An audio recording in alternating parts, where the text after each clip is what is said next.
Hello, welcome back to Hot Takes. It's a joy to be here on a Thursday. It's been too long. We got the fellas. We're here to yell at each other. As always, joined by two of my favorite people, two people who I think I've sat next to both of you at literally every game this year, so kind of fun in that respect. Our fearless leader, Matthew Shabelman, joining us here today. Matt, how are you feeling today?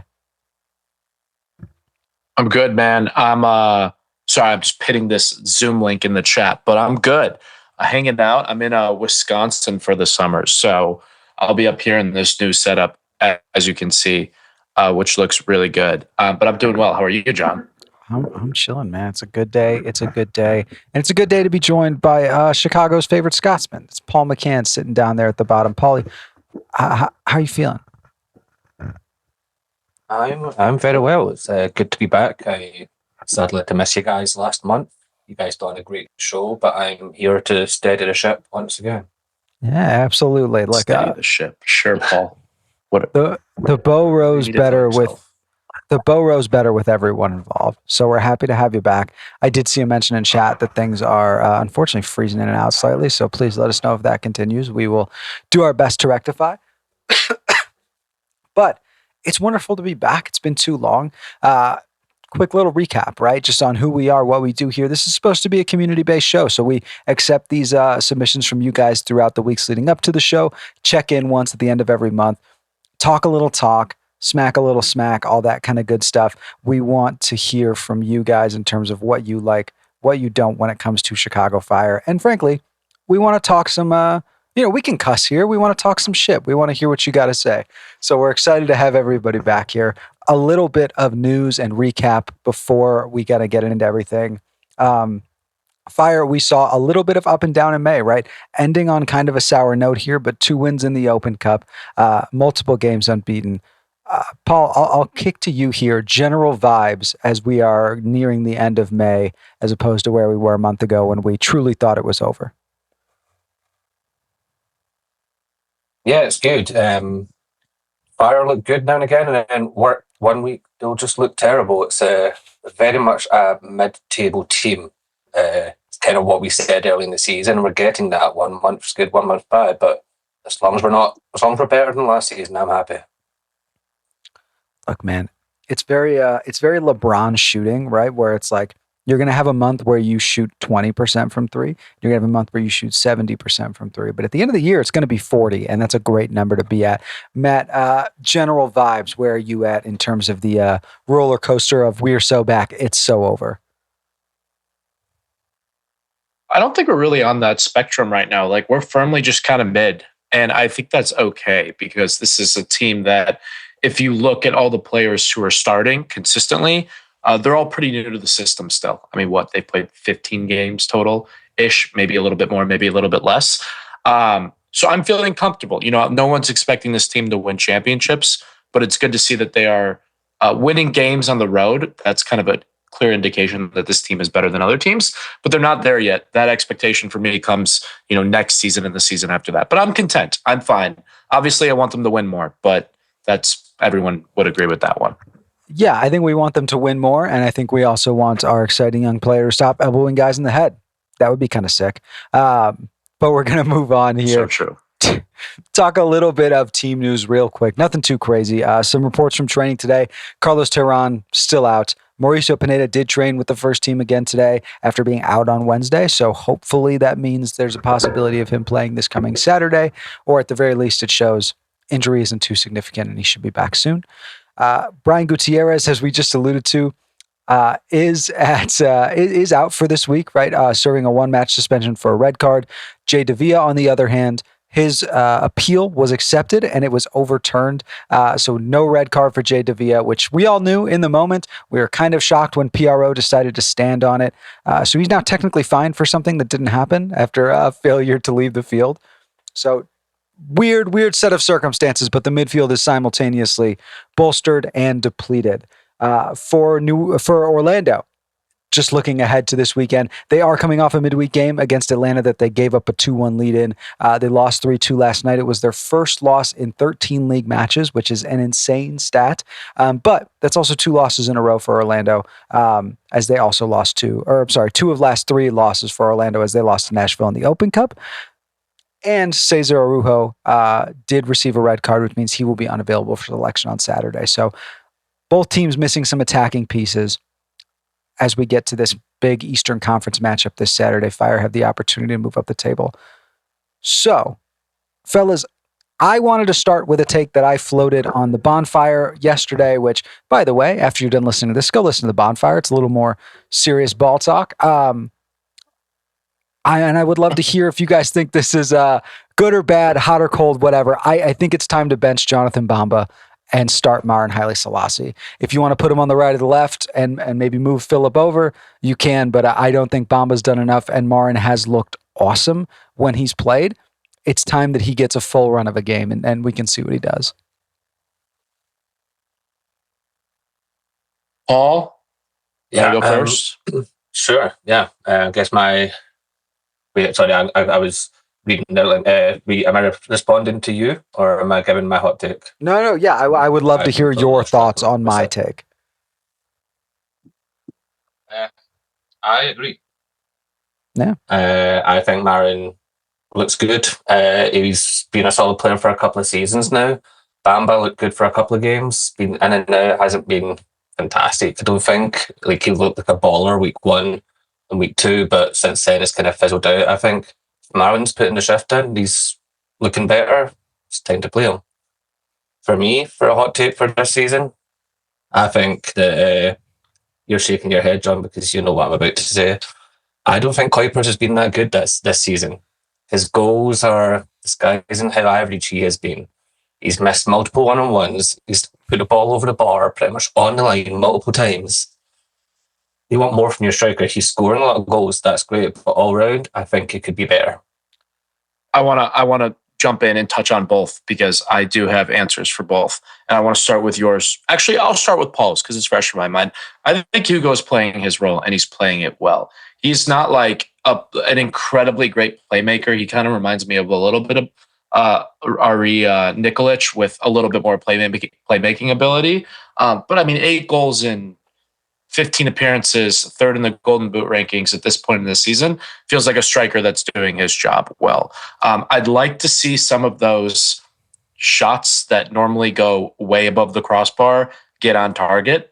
But it feels like that is a finishing issue that we've had with Chicago Fire strikers since I've been a fan for years, and which is really, really bizarre. And to touch on John's point, because I know he wants to talk about Hugo, I think Marin, who maybe is more informed than Bamba, provides so much value off the bench. And I don't think Marin has jumped Bamba to such a high degree that you can, don't look at me like that you can justify taking that value away from the bench and starting him on the inside. I think like having guys like him off the bench is pivotal to a championship run, which is what they're going to need next year and the year after. Over to you, John. Okay, look, here's the thing. I'm going to go, I'll respond to, Paul agreed with me.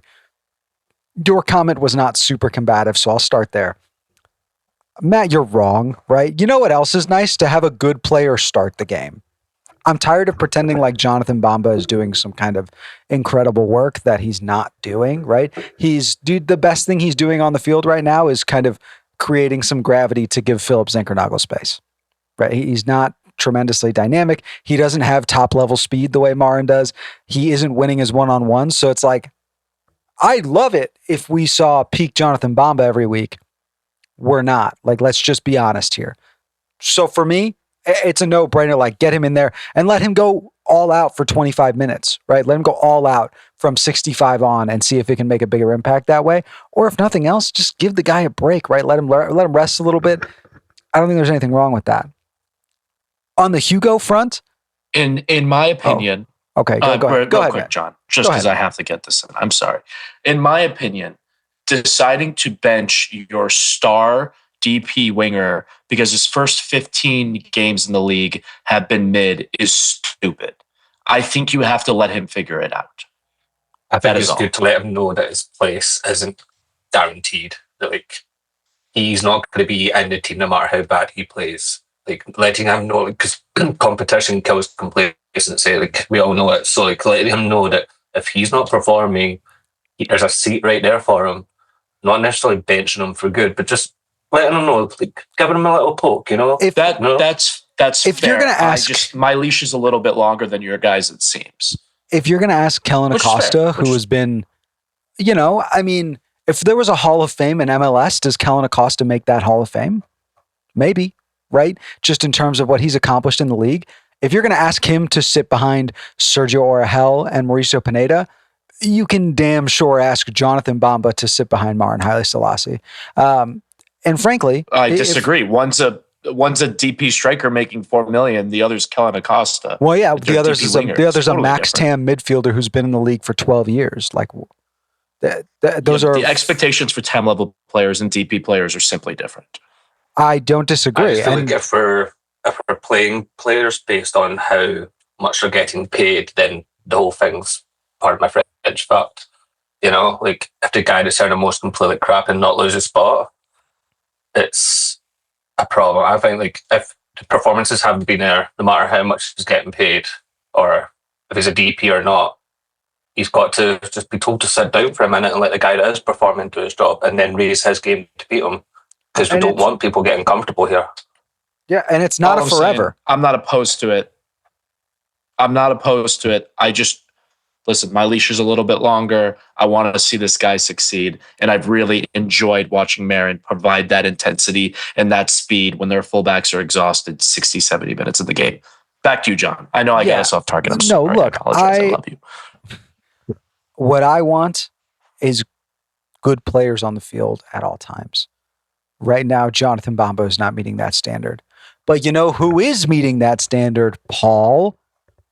Is Hugo frickin' Kuipers. Highest amount of goals added value off his dribbling, right? He has played, to the point you said before, Matt, about like he's not a playmaker. Like, I don't know if I could disagree more.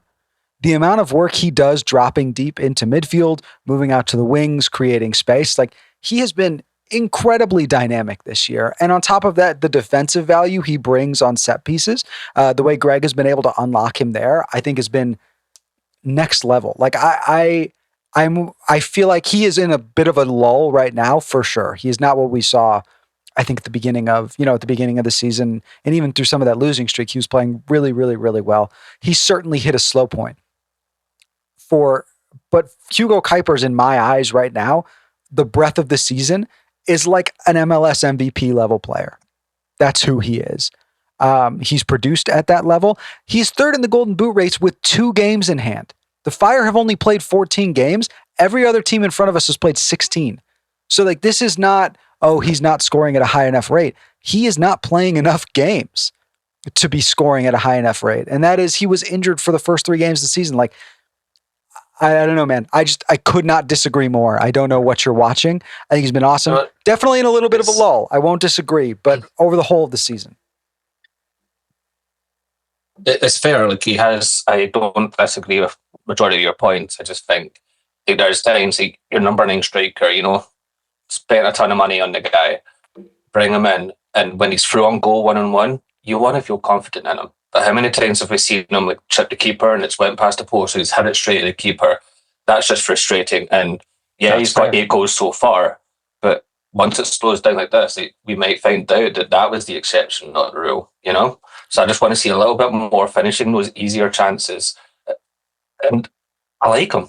I believe he's on an MVP run. But I just want to see more. And I want, from what I've seen, having watched so many strikers over my life, like hit this kind of form, see, it dies down very quickly. And once the confidence goes, it's done.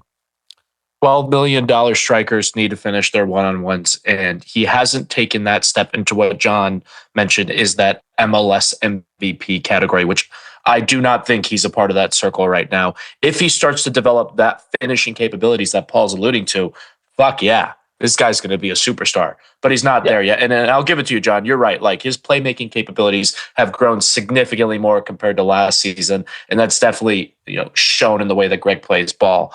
But he's still got to take that extra step up in all his facets. in order to be like, a top 2-3 striker in MLS, which I don't think he is right now. Maybe probably top 7. I don't think I could name 5 strikers in MLS better than him right now. And I don't know that you could either. Off the top of my head. Yeah, that's not 5. That's 3. I can name 3 off the top of my head without even thinking about it. No hesitation. He's going to say Giroud, guys. No, I'm not. Oh, you want me to answer? Suarez, Baribo, and Arango are all. He is not. No, get Luis Suarez the fuck out of here, dude.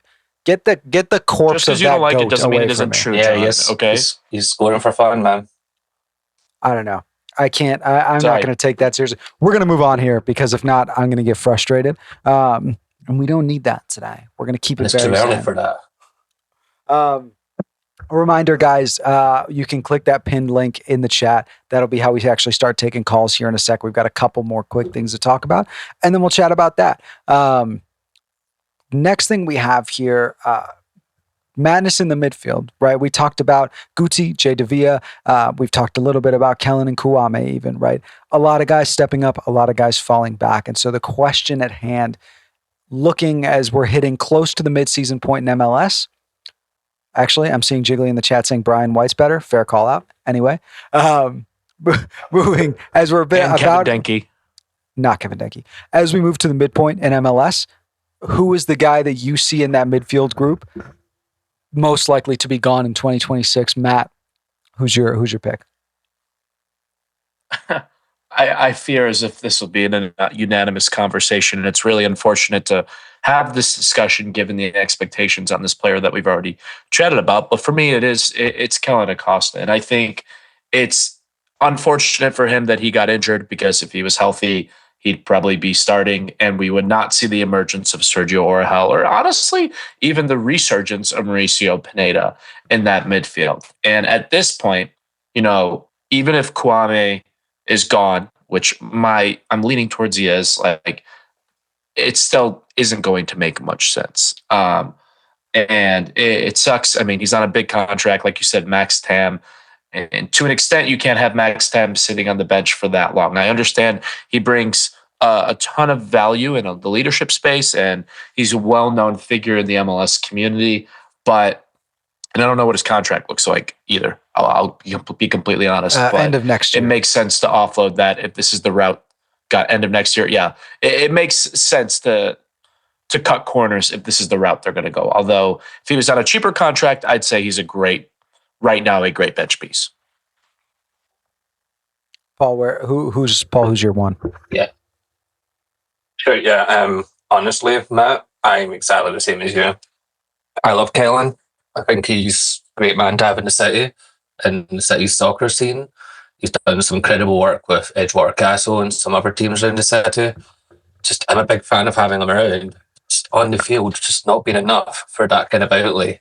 I looked it up earlier, the 2024 salaries. He was our third highest earner after Gaston and Kuipers.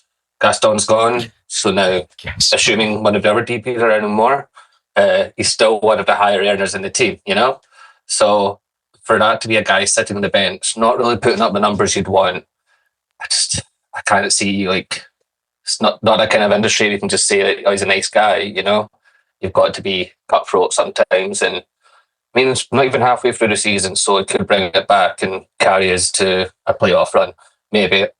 But for now, I'm agreed with you, Matt. It's Kellen. Yeah, I think I guess I'll be the odd man out here. I guess it's a little bit of a cop out, but the obvious answer to me is Romani Kouame. He's been fine.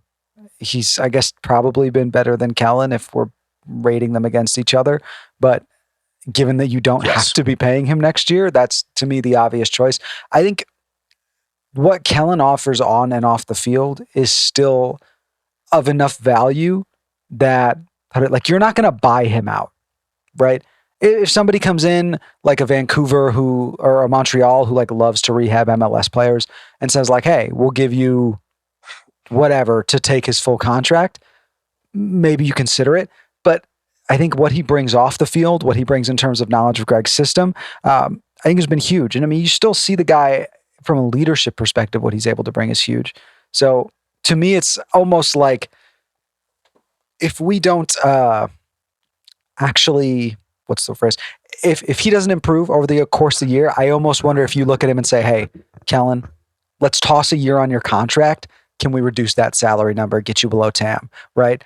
And at that rate, I think his value is in his experience, his ability off the bench, his ability to just be that consistent guy in the midfield who, if you need to throw him in for 45 minutes, you can. That would be, to me, what makes the most sense, just from a monetary and all that kind of good stuff perspective.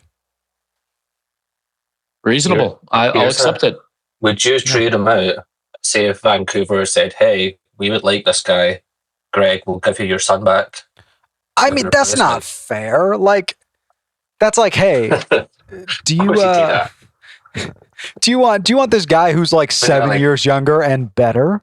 It's like, yeah, of course, and right? Know and no, Seb Berhalter. No, like I agree. Like for Kellen as well, like he's 29. He's not young, but he's not old. This is like his peak years as a centre mid, and he wouldn't want to be bench warming as well. So if he's not getting off the bench, he might want to say, "Yeah, you know what, guys, let's just try somewhere else. This move didn't work out." Yeah, it has been. He's really invested in the community here, so we hope it can work out. The hope is it did kind of seem like in the press conference today, Greg alluded to the fact that Kellen very well may be starting Saturday due to some of the deficiencies in midfield. So hopefully, if he gets that opportunity, we see some vintage Kellen Acosta, because it would be a huge add to this team if now you've got 4 guys who are high quality starting midfielders in MLS. That would be a really awesome place to be. Huge. Right? Perfect, Matt. I know you called out. We got a nice question in the chat. Do you want to pop to that real quick while we're kind of working through here?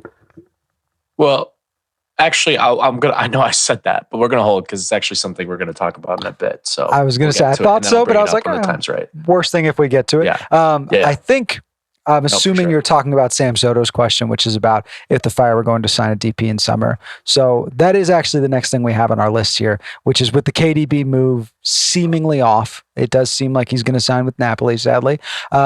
Where do you feel the DP search is turning next? Paul, toss your shot out, which I think is going to be the same one we talked about last time. Jason Denier. I'm not giving up on it. Jason Denier. We need some quality in that back line. We'll talk about it later on, but we need quality in that back line. A good leader, and I think he's the guy for it. You can't deny Jason Denier. Like that? Like what I did there? We want to sign Denier. Okay, Matt. What's your our backs are rotten. Matt, where was your thought there? I mean, it's a tough question. Also, Jiggly's in the waiting room, just to let you know, John. Of course he is. I'm still going to go with the number 10. I think over the next year or two, probably a year, you're going to see Guti leave. And that leaves a vacant hole. And when you have a vacant hole and it happens to be the number 10, that is the most pivotal position for a DP, in my opinion. If the Fire can strike gold on an Evander style player, a star in the Denmark League, the Danish League, or a Nordic League like that, I think they're going to be in a great position with the front 3 they have in front of them. So I'm going to go at number 10, even if Guti's still in the fold. I mean, obviously KDB was on the short list. They didn't care that Guti was still here. So I'm in favor of getting someone in now to be prepared to either take over the throne now for when Guti inevitably leaves, or to wait until Guti inevitably leaves and takes the throne then. No names come to mind. Like, I'm not for signing Luka Modric. Like, that is a stupid idea, but it's going to be a big name. So think big. Paulo Dybala. I'll go Dybala. How about that? That would be a great signing. Yeah, if we sign Luka Modric, I think I will. How do I phrase this? I don't even think that's a DP contract at this stage. Like, no, I don't even know if that's like a TAM contract, dude. He played 1,800 minutes for Real this year, and it's like he still looked awesome in Real. It's like he's playing with the best players in the world. Like, of course he looks good. Yeah, that's very much like throw a hot dog on the field kind of signing. Like, I'll put this out into the world. If the Fire sign Luka Modric, I will throw a hot dog onto the field at the first game following that signing.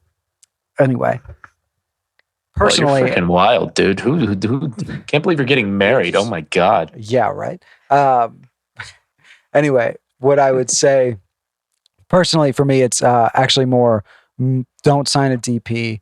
Go to the 2 DP for U22. Just stay there. Get the extra GAM. See if you can't God, bolster you that. would say this. Ugh.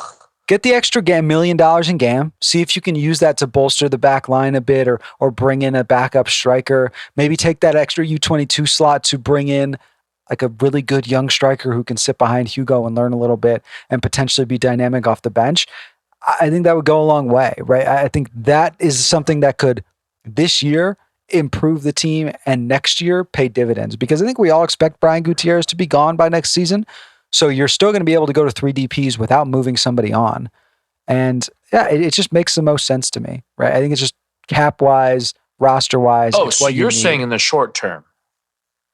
I'm saying it's good short term and long term. I thought you were saying okay, I hear what you're saying. So I take back some of my initial, what the heck are you talking about? Yeah. Your psycho stuff. No, I'm saying go sign Ryan Coley on a U22 deal now, and then next winter sign whoever the fuck you want as a DP.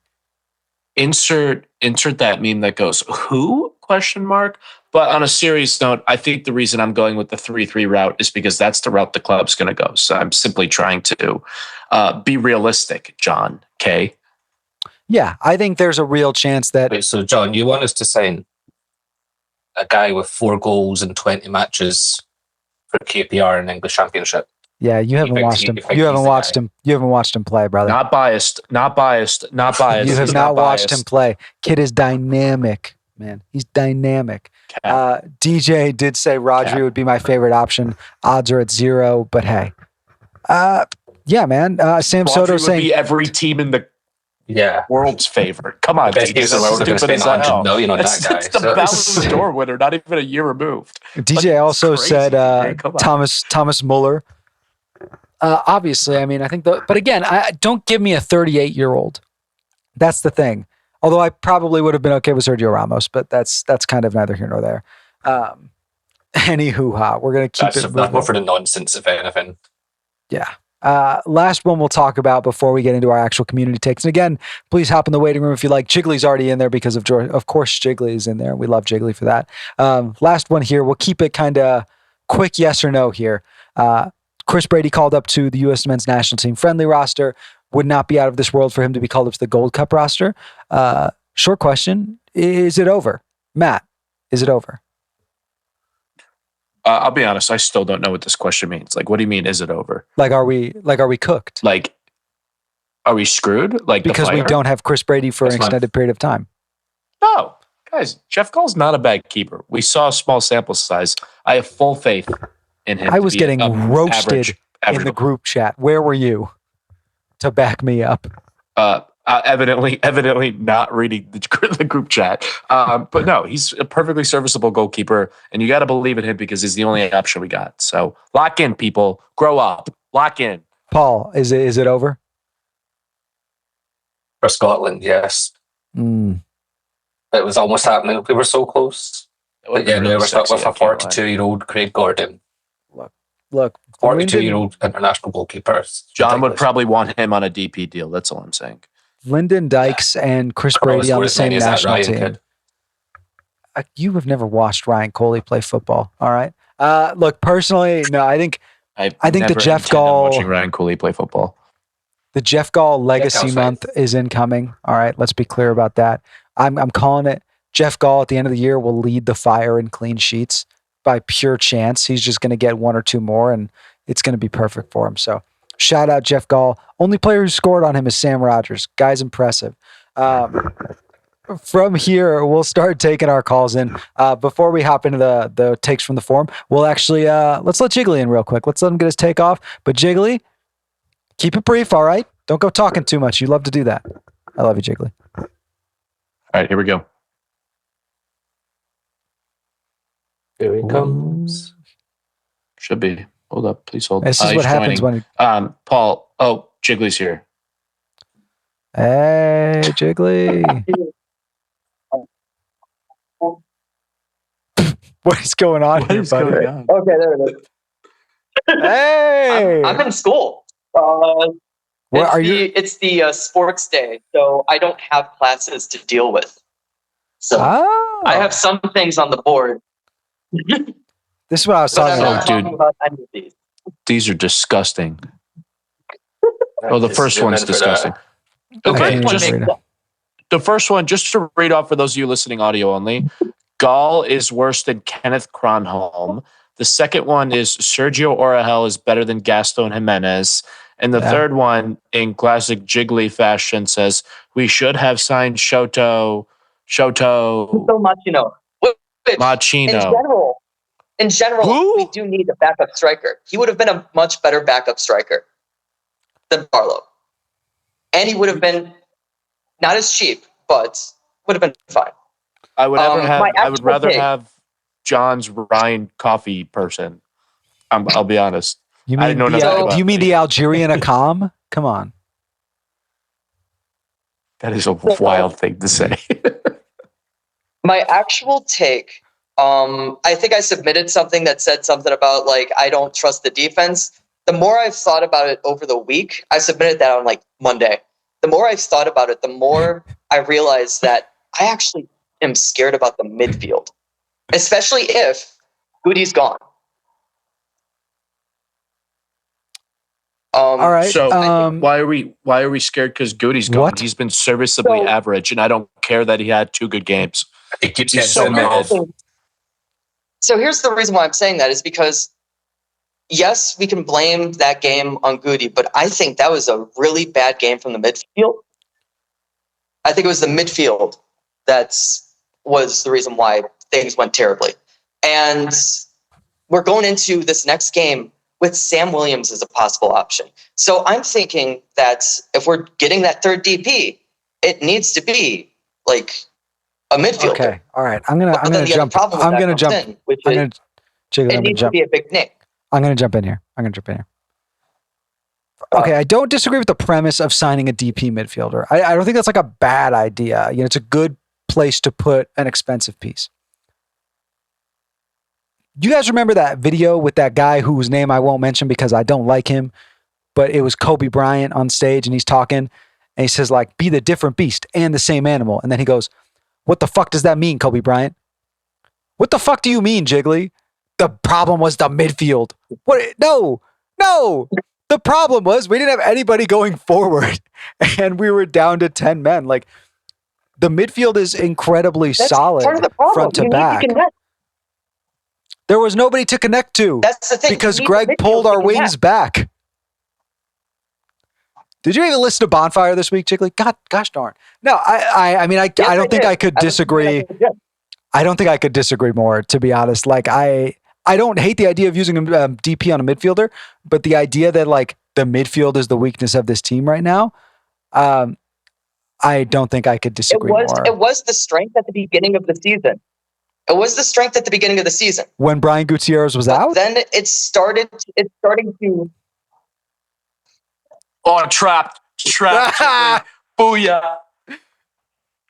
but it's starting to chip away a bit. I think it was mainly a success at the beginning of the season is because I think that every single team in MLS did not expect the Fire to actually have tactics for once. It's been years since we've had tactics. It's been years since we've had tactics. It's got to report. Look, does somebody else want to take this? I take this away. I don't know how much more I can say about this. I just disagree. Yeah, I don't think the midfield's the problem. I think there are other parts of the team that are way bigger problems. I don't think the midfield's perfect. I'll say that. I just want to, I'm not saying no, the midfield is God's gift to fucking humanity. But I definitely think there's places. That being said, Jiggly, I will say this. I do think the DP will be a midfielder. And when that's the case, I think we'll have the deepest midfield in MLS because we will. Yeah, the midfield does have a lot of good pieces. It's just there's a lot of some older guys are just not playing right. The young kids are getting injured, don't have enough experience. There's a good mix in there. They're just not right yet, but it's not the problem that needs fixed with a transfer right now. I think the players that are there are fine.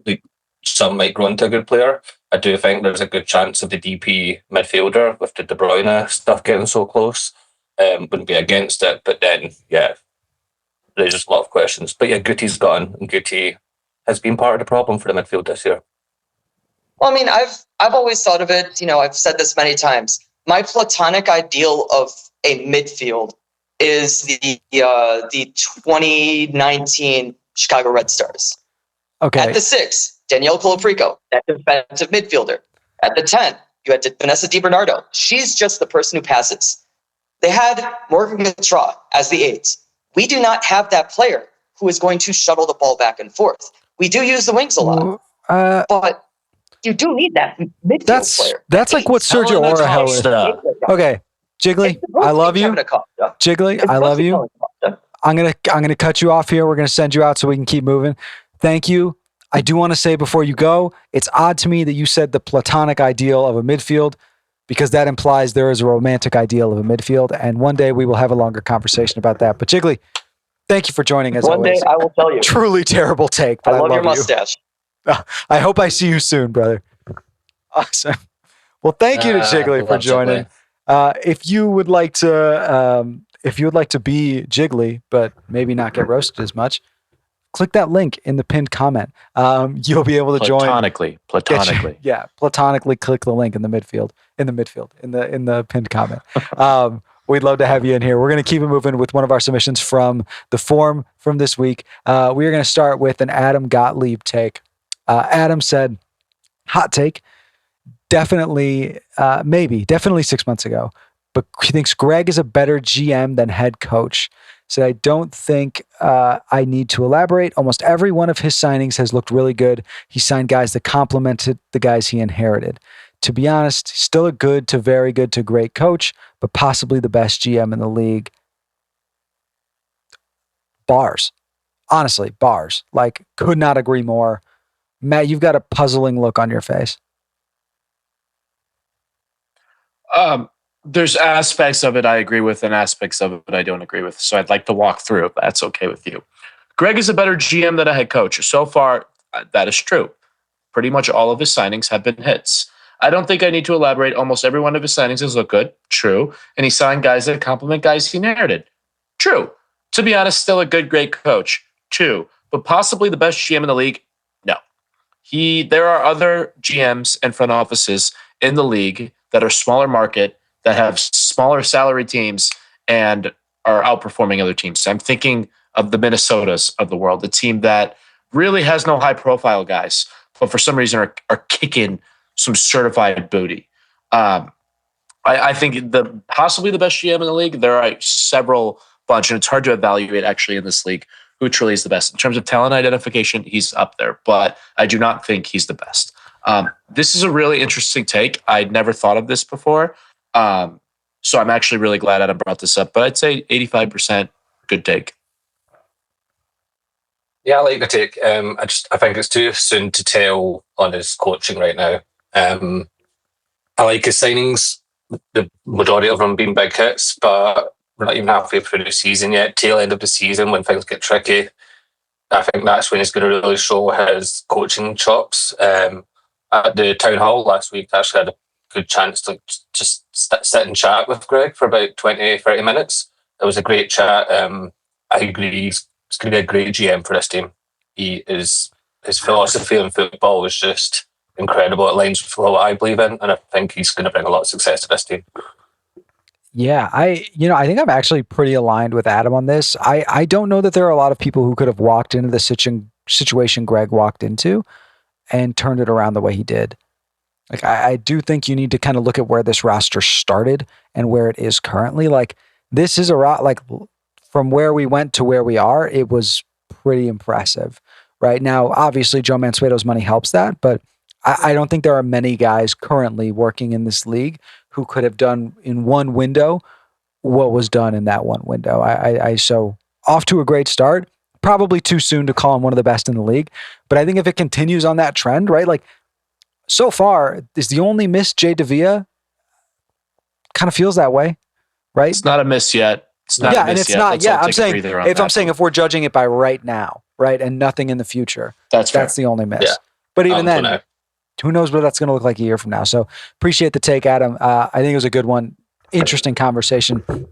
We're going to move on to Render, who chimed in and said, given the Fire's active pursuit of a soccer-specific stadium at the 78 and MLS's potential shift to a European-style fall to spring schedule, should the club explore incorporating a roof such as retractable or glass structure to mitigate the harsh winter conditions and ensure fan comfort year-round? Personally,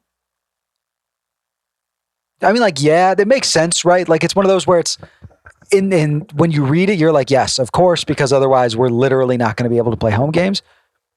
I do like the idea of like fire weather, you know, how there's like bear weather, fire weather. Like, yeah, you got to come to Chicago in January when it's 15 degrees outside, the ground is frozen, and you got to play our style of ball. I like that. I also probably wouldn't want to be in the stands at those games, to be fair, but yeah, it would be killer for attendance. So I hope that never happens. Matt, you look like almost angry right now. Like you're stewing over there. I'm not angry. I'm splitting this question into two. And the first one is this is, a potential shift to a European style fall to spring concept, which I don't think will happen. I just want to make that that would be a clear. death knell for MLS. Correct. I don't think it'll be a problem that we have to consider anyways, besides fantasizing or brainstorming. That being said, if by some fucking stupid ass reason the league decided to do this, you would have to add some sort of retractable structure or roof. I know it's not very common in the sport. Of course, it's common in American sports, as we've seen in baseball stadiums. And I don't know if there's any football stadiums with retractable roofs. There's a bunch of them, actually. There's like 15. Yeah, I think Arizona. All right. Well, I think most of them. Actually. But no, that's massive cap. Most of them are open air, but whatever. We don't have to get into that. You'd have to add something because you'd be playing through the winter, which outside of the crazies, like in some of the crazies, even like John wouldn't even go to games. Yeah, your attendance would tank. So it would be a must for sure. Paul? Yeah, I don't like the roof or the retractable roof situation. Partially, I think a retractable roof is expensive, and Sweater's already committed to using his own money or raised money for this, so that could really, I don't know, push the price up. So it's either a roof or no roof. There's nothing there's going to be any retracting on that bit. I just think playing against the elements is part of the game. Mm-hmm. Like, having some weeks where, you train all week, but then you wake up that morning and it's torrential rainstorms, and now you've got a new hurdle to get over. I think that's part of what makes this a beautiful sport. So I don't like that idea. I would like the idea if you look at like kind of the Stade Velodrome in Marseille or other stadiums where it's a roof, but it's kind of like just a kind of small opening where it's just over the pitch, kind of, so the fans are all covered completely. And then the pitch gets a little bit of the elements, a little bit of rain, but not enough to really like cause issues. I would like that, but I would hate a roof personally. Yeah, I just want to hop in and be like, you guys remember that USA versus I think it was Honduras or El Salvador in Minnesota like 2 years ago that Arai was at, where it was like negative 16 degrees. Like that's unacceptable in any federation, in any league whatsoever. A roof would be a necessity, like no doubt about it. Yeah, I think at worst you'd probably have some kind of like SoFi style structure where it's like some kind of glass enclosure that isn't 100% covered but offers a lot of coverage. Yeah. The downside of this that nobody's talking about is in the event where Joe says, hey, I need to be able to make money on this, and he just makes it a dome because he can host concerts, right? And then you're stuck playing on turf. I don't think he would do that, but that would be my biggest concern. So moving on from here, though, great take. I love stadium talk. I told Tim at some point this offseason, I think we'll do like a whole episode just on talking about stadiums and what we'd like to see, because I think that'd be a lot of fun. But we've got a good, I'll be there. Long-time listener, I don't think first-time caller, FC Neo Tokyo, sitting in the waiting room. So we're going to bring him in here. Did you not? Okay. All right. Matt just shook his head violently no. So, oh, wait. No. Oh, he's in the car. I've seen Neo car last time. It's dangerous. What's going on, guys? No, I'm on my way to Peoria to go see my parents. Nice. So, yeah. No, you guys were talking about the stadium, so I was compelled because it drives me nuts, man. I kind of like my whole take on the whole Chicago sports scene is if any of these teams won any fucking games, we wouldn't be talking about a single new stadium. You know what I mean? And like, why would we? If we already like we're not that great, and we're averaging 22,000 already. So like, why limit ourselves to a 2,500 person? Like that's stupid. We should stay at Soldier Field and maybe just try being good for like 2 or 3 years and see if maybe we can sell 40 or 60,000 tickets. Yeah, the problem is across the league, teams aren't really selling out their NFL stadiums. Yeah, well, Seattle and Atlanta don't seem to struggle too hard, but Atlanta, when they suck, they don't fill it up. Yeah, can I just make like a more concise point? Like, because it sucks. That's like, I would have no issue if Joe built a 50,000 seat stadium. Like, even if we don't fill it, like Soldier Field sucks. Like that's like, it's not a good place to watch a soccer game. Like, it's not exciting. Like, I don't want to be 15 feet from the back of the net. I want to be 4 feet from the goal line. That's like the one positive of SeatGeek is you're right there. So Soldier Field sucks. Like, that's why I want a new stadium. If it's going to be 50,000, I would love that. That just means more potential for growth. But then again, I always say, like, I'd rather have 25 than 35 because if you can sell out 25, that's going to be rocking every single game, and that's what you want. Dude, that's lame. Like, then you got skyrocketing tickets, and then like your plebes like myself aren't going to be able to go to the game. You know what I mean? Fair. Dude, I don't know. I just feel like we've never tried being good. Like, let's try that. Well, we've definitely tried. We just have failed miserably. Yeah, the problem is it was 30 years ago that it actually worked. No, I totally. Totally. Like go ahead, Paul. So, like a 25,000-30,000 seater stadium feels kind of like average for this league. And to be honest, like a lot of leagues around the world at the size of our league are like that. Like a lot of teams in England, even they're only just getting to the 50,000 60,000 seater stadium level, and they're not selling it out every week either. So it's a hard ask to expect an MLS team to be selling out 60,000 seats every week. We try being good. If we're a good team, I would love to see Soldier Field full for the Fire every week. But again, it's not our identity either. It's a borrowed stadium. And it's always going to be that little one thing hanging over us. We just want to have a stadium that's ours and only ours. No, I understand the vibe because I remember Toyota Park when it was jumping, right? Like that was pretty lit. But like now, you know, like the Detroit game, we had a blast. We were in the section having a good time. Like, you know, you can't complain. But like, it's still like near impossible to get people out to the south side, like like that. And it's just when you suck, when you're not good, you know, it's just, I don't know, man. But one last thing I'll say, and then I'll leave you guys alone, is I wouldn't say I'm like against the international schedule, but like we don't have to. Like honestly, I don't think it would. Like I would love to see somebody do the math and the numbers, because I guarantee if we were on like between 2023 to 2024, if we were on the European schedule, there would not have been a single home game over 50 degrees. Not a single one. I don't know that for a fact, but I would love to see somebody do the actual calculations and actually see what that would look like for us. Because I would venture to guess it wouldn't have been over 50 degrees. So DJ, sorry, that just sounds like a great DJ question in the chat. Can you do some math there, buddy? Thank you. Appreciate you. Back to you, Neo. No, yeah. You're good. You're good. I don't know, man. We don't always like. Yes, we don't want those stupid shootouts. We don't want like 4 points for, or like, you know, 4 points for a win, 2 for a draw, but 1 if you win, and you know, we don't need that shit. But like, you know, like we don't have to be the same as every other country. League MX doesn't get any bullshit for not having, you know, Pro Rel and being in Apertura and Clausura. You know, Russia's on a different schedule. Like we don't have to be dogmatic in our approach, because I guarantee this, like especially with like Pro Rel, Europe is looking to do what we do before we're looking to do what they're doing. And that's unfortunate, but it's the truth. Anyway, I'm sorry. I will leave you guys alone. But the stadium thing, that gets me, man. So you guys have a good night. Yeah, appreciate you calling in, man. Thanks, Neo. Thanks for joining, bro. I think, look, I think point well taken, but there is an aspect of like, Yeah, I don't know, man. Soldier Field just sucks. I don't want to go to games there anymore. I would like our own stadium, even if it's small. Like I've said before, like give me 25,000 before you give me 60,000, because I'd rather be packed and jumping than empty and quiet. If you have to get kicked out of your home stadium because another team needs to play there, it's a shitty arrangement, and you should leave as soon as something better comes along. I don't care. Not just another team needs to play there. Beyonce needs to play there.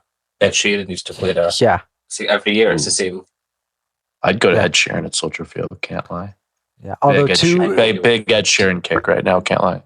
To Neo's point, I was out golfing last weekend, and I ended up playing with some guys just because they were behind me and it was slow, so we played together. And I was telling him, I was like, yeah, we're broadcasted everything on your Instagram. It's like, yeah, we're season ticket holders of the Fire.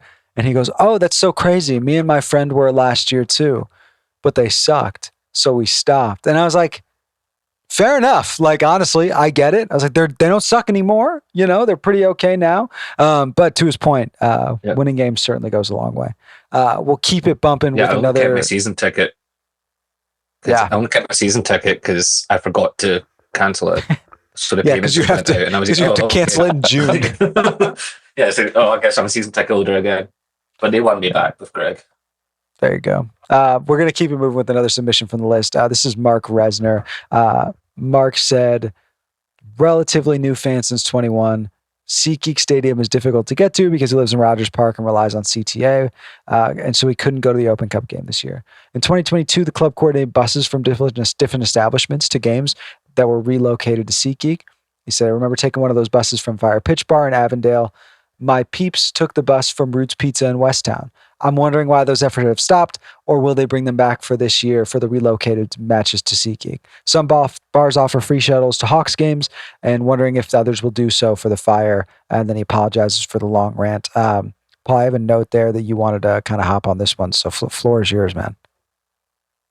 Yeah, this is something I actually brought up to Caddy, Paul Cadwell from the Fire, at a town hall. I want to say a year ago, but it may have been longer, because I started coming to games around about the same time as Mark did, and I enjoyed those buses. And the short answer I got really was just that the demand wasn't there for it. I mean, these buses cost a lot of money to run, and they weren't filling up every week, so they were losing money on it. Bunch of supporters groups around the city have tried doing it on their own. Redline have been tried running buses from Weeds, and they face the same issue. And that's where games at Soldier Field. So like the games at Open Cup games specifically at SeatGeek, they're just typically a smaller attendance, so they just know that the demand isn't going to be there, so it's not really worth trying.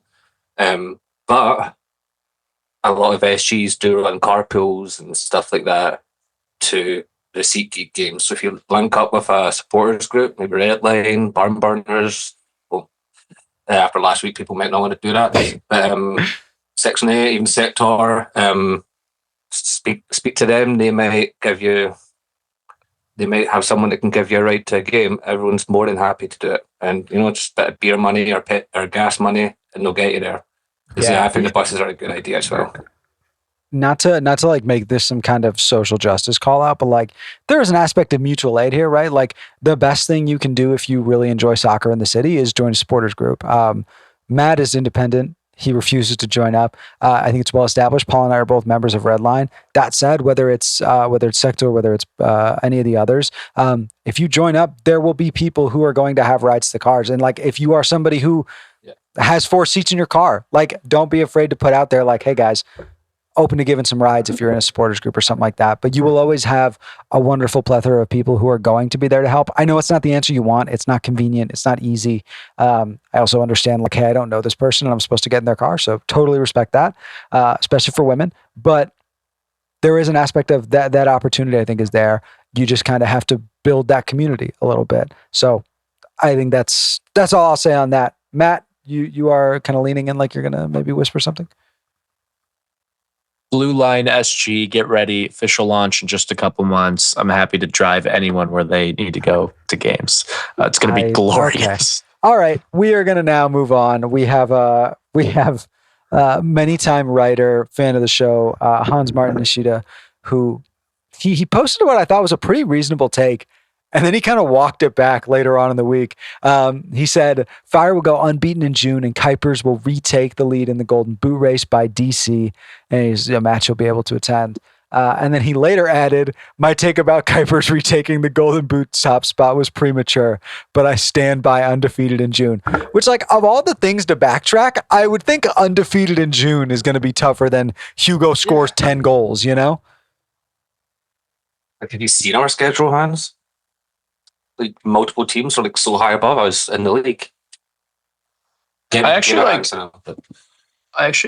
don't think our schedule in theory is as bad as it could be. I mean, you have Philly, you have Nashville, Orlando, which are going to be difficult games. But last month, when we had at the time a hot Charlotte and Miami was in there and Cincinnati was in there, like that was a harder stretch.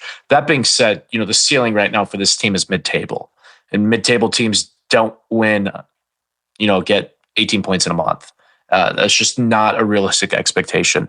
The expectation is they get double digits, hopefully. They're above a mid-table team. But no, they're definitely not going to finish undefeated in June. And if they do finish undefeated in June, then you are some type of clairvoyant and I need your superpowers because you know something that we don't. And Kuipers, like we mentioned previously, he's in that low where he hasn't scored. And if you don't count Detroit City, or not Detroit. Yeah, Detroit. Did he score against? Who do we play? I'm blanking. The Revs? Who do we play? New England. Did he score against New England? Feel like he did. So he hasn't scored since Detroit. If we don't count Detroit, it's probably been 4 or 5 games. He's due, and if he's due, hopefully by the end of the month he gets back in that conversation. But Baribo's not slowing down. Let me tell you that. That guy's a goal scoring machine. And so it's going to be a Baribo versus Kuipers battle, I believe, at Soldier Field. Like you hear that, guys? When he plays for us, he's due to regress. When he plays for Philadelphia, he's not due to regress. Everyone remember that.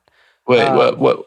When did I say that? When did I say that? Earlier when we were talking about just assuming. Oh, got it. Okay, heard. Hugo did score against New England, so his last goal was last week against New England. Yeah, but that doesn't fit my agenda, so we're going to pretend it's been the last time was Detroit, okay? Look, I actually think the idea of undefeated in June is not as crazy as it sounds, right? We'll include Orlando for sake of it. It's May 31st. You might as well. Looking at it from that perspective, right, it's Orlando away, which is not easy, but we know that's a winnable game because we drew with 10 men and a backup goalie. Then it's DC, which is a winnable game. Nashville at home, which given the first outcome, that needs to be a winnable game, right? Game. Yeah, it needs to be. That's the game where you can throw elbows at people's head. Let's be honest, right? And then Philly at home. Make a statement that night. Yeah, that Philly at home is going to be the one that's going to be the most difficult in my eyes, right? They're an awesome team. The other side of the coin, though, is they have to come in. Fire going to be multiple games at home. They'll be coming off a little bit of rest because they don't play that following Saturday, and then that's a midweek game. So they do have the benefit there. And then we know we can beat Charlotte, right? So it's not unreasonable to assume that this could end up being 15 points and 15 out of 15. I think the more likely is like 10, right? Jesus. If we're thinking on the high end. But I don't think it's that crazy. I really don't. I think there's some benefit to the way this shook out for the Fire. That may depend on if Chris Brady's there, though. But we'll keep it moving from there. This one bugged me. Marissa T, she said, "Hey guys, great show, and it's always a blast at the tailgates. My hot take: Alvaro Madron would have been a better midfielder than Kellen Acosta. Not only is Madron cuter and hotter, but his skills are above what Acosta has demonstrated with Chicago Fire. Madron would be absolutely killing it with this current squad under Greg." And look, I'm not going to comment on Alvaro Madron's playing ability. You can't look me in the eyes and tell me that man is more attractive than Kellen Acosta. Am I wrong here, fellas? Can somebody back me up? Well, I'm okay. Yeah. So this is interesting to me because she said, not only is Madron cuter and hotter, and those are two very different words. Yeah, and cuter I don't think either works. He's cute. Hot is like, no, I disagree. I think Madron is cuter. Like when I think of cute, I think of like a plushie, a little plushie thingy. And Madron looks more plushy than Acosta does. But hotter, no, Acosta's got more drip, more swagger, more everything, better face. So, definitely 50-50 for me. This is really the question of the day. Yeah, Madran's cute, but Acosta has it all. He's a whole package. Have you guys ever seen that thing where it's Boss, like chill out. Slow they down. call it I'm not sky gonna like slow down. what's the Ohio thing where it's like because everything is mid, Skyline Chili mid, like Alvaro Madrid like in mid. Yeah. Don't even It's call not- Laura Madron mid. He's not mid in any facet. In terms of his attractiveness, he is Pause. mid actually. Pause. I disagree. And so does Marissa T. So It's got that kind of look about him where he would, it'd win your heart and then give you a little kind of bit of ghosting and absolutely devastate you. Kellen would treat you right, man. Whereas Kellen would love you forever. Yeah. Kellen would treat you right. That's what matters here. Who's going to take care of you in old age? Everybody knows it's Kellen Acosta. Yeah. Although Madron does have that I Saudi also money. I do want to just also add that there actually is like a playmaking part of this question outside of attractiveness that is also a valuable thing to probably mention. And I do agree. Objectify. Alvaro Just Madron would have been objectify. a better midfielder than Acosta. At this point, I would agree with that. Yeah. I mean, like Can we get back to that's objectifying them now? yeah. Can we get back to talking about who's hot and who's not? Underrated. Sergio Orahel, attractive guy, good looking dude. Dude, calm down. He could chill out, dude. Bro's not even 20 yet. I'm just paying a bro a compliment. I can't compliment guys in my circle. No, next. Chill. All right, next time I see him, I'm going to let him know you think he's like ugly. next week. Yeah, it's just a couple bros. Do it. I think you're a prefer him- handsome I guy, prefer- you know? Yeah, but I'm 25. You can say that. It's fine.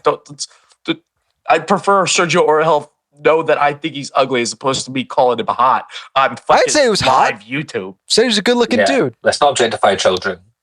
He's not okay. Fucking All right. weirdo alert. All right. Anywho, last one we have on the forum. So if anybody wants to get in here before things start to wrap up, go ahead and click that link. We'll get you in here right after this. Okay, I do feel it's important to say for the record because now it's in the chat. Sergio Orahel is not a child. He's 20. Okay. But anyway, number one Carlos Tehran enthusiast, Diego. Shout out Diego, graduated this week. Good for you, buddy. Yeah, congrats. He said, "Who is the one person you want to see do the sound? You want to see sound?" I'm sorry, I'm reading the chat. Excuse me. Who said, "Who is one person you would want to see sound the alarm?" I got CM Punk. So, Paul, I'll toss to you first. Who do you want to see? I agree. Punk would be awesome. I'd love to see a lot more Chicago sports stars doing it. I think since he's out for this season, get Miles Swanson in to do it. I think that would be a great, especially for a doubleheader. I think that'd be a cool one. But I do want to keep it Chicago focused as well. So maybe get Caleb Williams in, maybe some legends of house music. I think that could be fun. Do a little bit of house night. But the number one king of Chicago that needs to do it at least once, Tom Skilling. He's got to do it once. WGN weather goat. It's actually a great answer. I was going to be basic and say Derrick Rose because he's probably the goat Chicago athlete of my lifetime. I was born in '99. I didn't get to see. I don't think Jordan. that's Calm even down. true, man. Like Patrick Kane. Okay, heard. I hear you. But I'm sticking to my guns because I was a big Bulls fan growing up. I love so Derrick I Rose. love you. I have no issues with the poll. Yeah, Derrick Rose should do it. No, I hear you. I'm still sticking with my gut. Derrick Rose is his hot takes for a reason. So You just know Rodman would love to do it as well. All right, I would love Dennis Rodman. That'd be so much fun, man. I got two. I would like if his. What about Trinity? Oh yeah, there we go. Now we're talking. Okay, now who's weird? Now who's weird? Yeah, That's not weird at all, bro. She's not fucking 19. How? Hold on. God, I hope she's not 19. Let's see. I'm gonna pull it up. Okay, she's 23. Yeah. 23. So 23. look, I think I got two, and I think they're equally off the wall. My first one, Barack Obama. That would be fucking electric, man. Hey everybody, I'm gonna smash the thing. That'd be great. I would love to see Let's put Barack Montre in Obama. charge of the next president. Maybe